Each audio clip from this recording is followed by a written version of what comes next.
Hey, Vortex here, and welcome to my review of something that looks quite a bit funky. This is the Kinera Celest Pandamon, as you can see. So it's a really weird looking panda.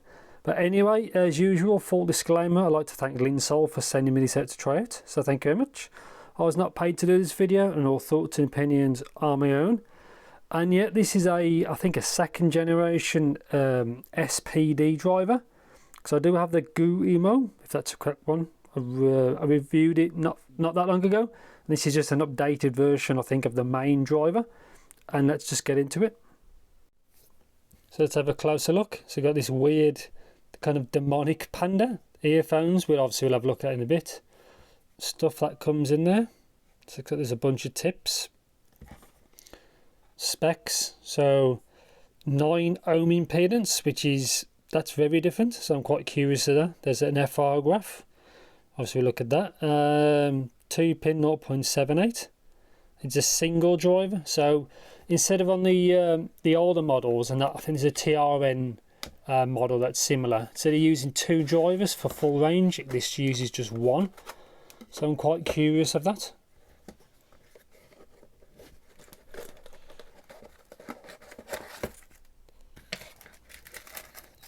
A keyring, which is actually metal.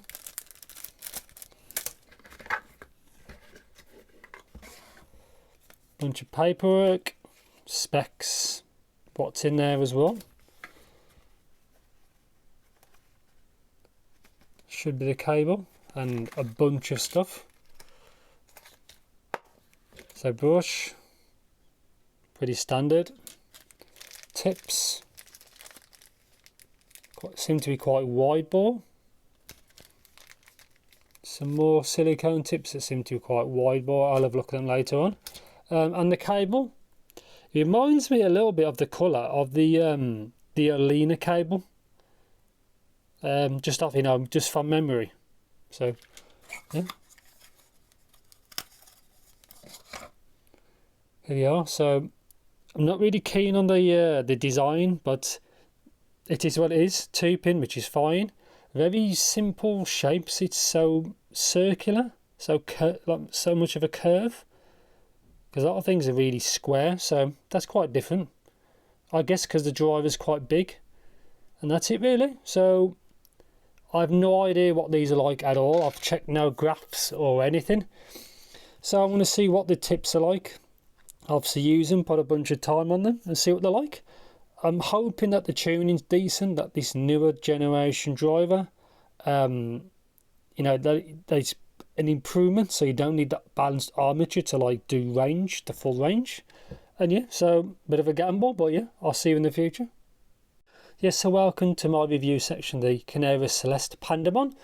And I've got it here with the cable, so you can see what it looks like. It does remind me a lot of the Alina original cable, just from the visual kind of colour. I don't know about the Alina SC, because I've never tried that one, but yeah, it just looks kind of the same, and that's what it looks like fitted. So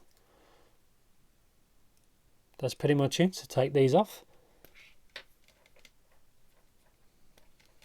Yeah, decent cable. I had no issues with it. So let's get into comfort, because that's most important.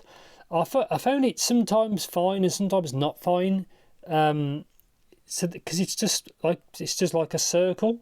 There's nothing unique about its styling. I used most of this when I was in a seated position. So I had no issues. I think I wouldn't want to try and run or do jogging with stuff like this. But it was okay, but the secureness of it could be better, really. And that's pretty much it. So styling, I'll do what for one. I'm not really keen on it. It looks like it's open back. You can see through. I don't know why they chose that. Obviously, it's very different and unique. Maybe to suit a younger audience. I don't know, but it's not what I'd like for styling, but it is what it is, unfortunately. So let's talk about the actual timbre of these, because they've been a kind of, they call it a square planar driver, which looks like a dynamic kind of in its this like shape. It actually, I thought it was better than I expected. Now, because this is a single driver, not like the hybrid from the previous model. It's not too bad at all, really. It sounds pretty like natural. It's not perfect, but it's up there, especially for a second generation driver. It's not bad at all. Yeah, and yeah, not much to say really. Same for actual resolution. I thought the resolution on this is pretty decent. I don't think it matches a real, well, what we know as a real planar driver. I think that's still better for resolution and for micro details. But for this type of driver, again, only a second generation, I think it's actually pretty good, to be honest. So yeah, so Soundstage. Again, I think the Soundstage of this is actually pretty good. Obviously, I think this open back may help that, but yeah, it sounds pretty good. I wish it was a bit bigger, but I was actually quite happy with what this driver can do, considering it's trying to do full range and it's a new tech, or what you want to call it, a new kind of driver. Yeah, so power and sensitivity. Now, I had no issues with this. It wasn't hard to drive or nothing like that. But I did try this with my topping E30 L30 combo, and I tried it with the J. Kelly AP90. Just simply, I had it around with me, and it worked fine on both of those. I know the topping is low output impedance. I think the AP90 is as well. It sounds fine. I don't think you need anything.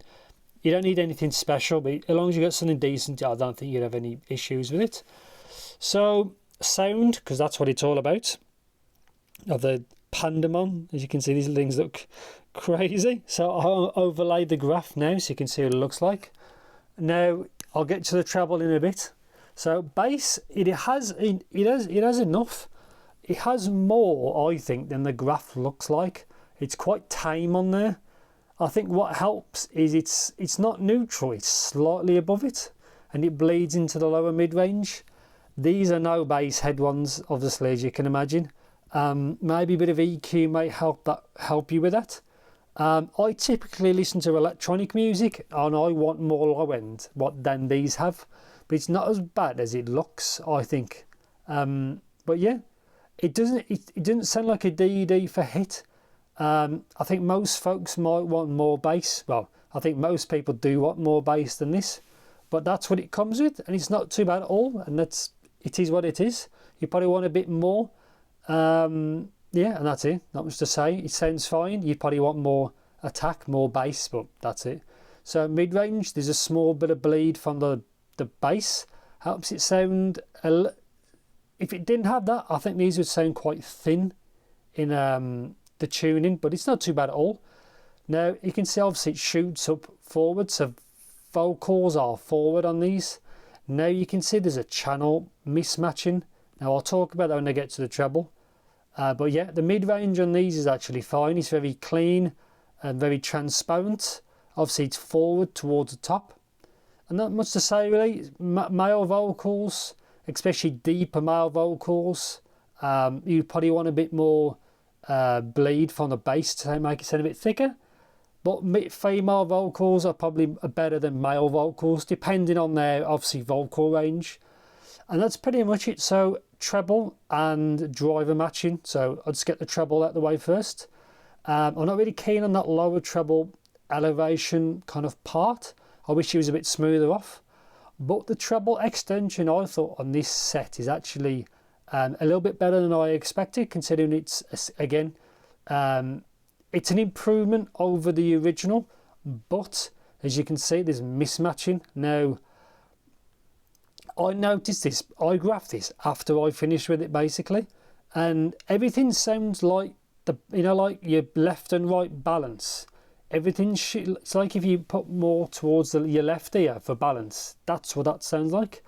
And I listened to something, I thought that sounds quite odd. I thought it couldn't be earwax build-up or nothing like that. Well, I thought it could be. So then I graphed it, and I was right. The left channel is brighter than the right channel, as simple as that. Which is a bit of a shame, really. Now, you can counteract that and cheat with my pair, and I did. So I put more towards the right, and then it sounded fine, but you shouldn't have to do that. So as a negative, especially with my pair, is the volume between the drivers isn't the same. Now, Ian Fan, when he measured his is a lot less than mine. Mine is very noticeable. I noticed it within about 20-30 seconds straight away, and I thought it was just me, so I double checked it, and that's what it is. But apart from that, you know, this might be a limited case. The actual tuning on these is not too bad at all. Now, obviously you want to lower that to just over 2K bit, and there's a bit around 5K. You want that, I think, smoother, because sometimes you get a touch of sibilance, just a touch. Apart from that, the actual treble performance on these would be very good. It's just a shame about the matching and that 2-ish K peak. And yeah, overall, as good that they are for a second generation driver, they're very good. It just needs a bit of work. And yeah, conclusion, do I recommend these? I would if they matched better. Mine just might be a remote case, I don't know. But if these did match better, probably yeah, I'd probably, or if mine was a better match set, you'd probably want to just EQ touch that 2K peak, and I think it's like 4 to 5 to just a touchdown, and maybe bring the bass up. That's up to you. But then yeah, quite a good set. The driver they use seems quite competent, and it's obviously unique in its use, its presentation, and yeah. Obviously, I'd prefer the shell to be a bit more of a more secure fit. But apart from that, they're quite a good set. It's a shame they didn't match better. But I'm quite curious if they continue to evolve the driver, what the third generation might be like. And that's pretty much it, really. These are not bad for around the I think we're in the $60 mark. But yeah, I think they just need a bit more work with the QC, a better shape. A little bit more refinement, and they've got a good thing going, so I'm quite curious what the future holds. So I think that's pretty much it. If you know anything in particular, let me know in the comments. Thanks for watching, and yeah, see you in the next video.